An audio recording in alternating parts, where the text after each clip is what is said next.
Hello, this is Chef John from foodwishes.com with baked burger dogs. That's right, the cookout got rained out, and now you're all stuck inside. But it's all right because I'm going to show you how to make hot dog-shaped burgers that we bake in the oven, which I think are really going to impress your guests, as well as probably confuse your kids.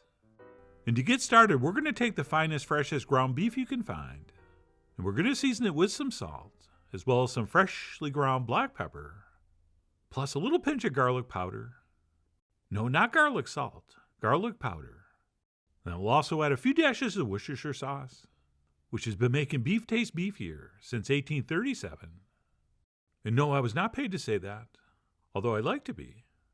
And then we'll finish up with three things I love to have with my burgers, which would be some red onion, some pickle, both of which have been diced up nice and small, and then finally a generous handful of grated cheddar cheese, which yes, we will grate ourselves, since we're not big fans of cellulose powder that coats the stuff pre-grated at the store.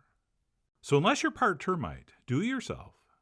And once everything's in the bowl, we'll take a fork and give that a thorough mixing. And while it might take an extra minute, I like this method because there's less chance of overworking the meat, which might cause it to be tough and rubbery. But no matter how you combine everything together, once we're sure everything's been thoroughly and evenly mixed, we will head over and start stuffing 8 standard hot dog buns. All right, just the good old-fashioned white bread kind. All right, we don't want anything nutritious or high fiber. We have to eat that stuff the rest of the year. And what we'll do is dampen our hands with a little bit of water so the meat doesn't stick to our fingers. And we'll divide our ground beef into 8 portions, and we will shape that on the bottom half of the bun. And we're trying to work the meat the minimum amount possible to get the shape we want, which simply means something uniform that covers the bread. And we definitely want to try to get all the way to the ends, since there will be shrinkage. And then what we'll do once our bun's been beefed is pick it up and give it a little bit of a squeeze, at which point we're going to transfer that into a generously oiled casserole dish. And we want to arrange these with the meat facing straight up and the seam between the two sides of our bun straight down.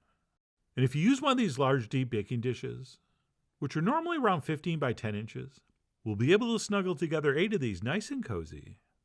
Oh, and it might seem like an odd choice to put the seam of the bun on the bottom, since that part has the least amount of bread, and the bottom of the pan is where most of the juices are going to accumulate. And it might seem like we're asking for trouble, since that part might get soggy. Well, you know what? That's what I was hoping for. Since these kind of buns usually fall apart if you just breathe on them, I figured that thin seam part was going to get soggy anyway. So I was hoping by placing that at the bottom, the other 90% of the bun would toast up beautifully, which is pretty much what happened. In part thanks to this next step, where we brush the buns with a little bit of oil or melted butter. And once we've brushed that on any and all exposed areas of the bun, we will top these with a relatively light scattering of grated cheese. Mostly for appearances, I think, since we put plenty of cheese in the meat mix. So I don't think we need too much here. But of course you decide. I mean, you are after all the J. Wellington Wimpy of whether this much cheese is a little skimpy. But I thought it ended up being the perfect amount. And that's it. Once these are cheesed, they are ready to transfer into the center of a 450-degree oven for about 25 minutes, or until our buns are golden brown and they look like this. Oh yeah, now those are some nice-looking baked burger dogs. And that's it. In real life, just start passing these out, attempting to explain exactly what they are. But since I always have to take a few pictures first, I decided to garnish with a little bit of mustard. Yellow, of course. And then after the mustard, I ketchuped. And of course, if we do a straight line of mustard, we have to top that with a curvy line of ketchup, since they should not and cannot be the same. Right, it is just not done. And then I finished up with a little bit of sliced green onion, just for a little extra spot of color. And that's it, our baked burger dogs are ready to enjoy. So I grabbed a spatula to serve one up. And I was a little bit nervous since this was an experiment. And I was hoping it wouldn't just all fall apart. Which it didn't. It actually stayed together really nicely. So this definitely passed the look good, smell good, and stayed together good test. But what the heck do these things taste like? Well, believe it or not, they actually taste like a really good fast food cheeseburger.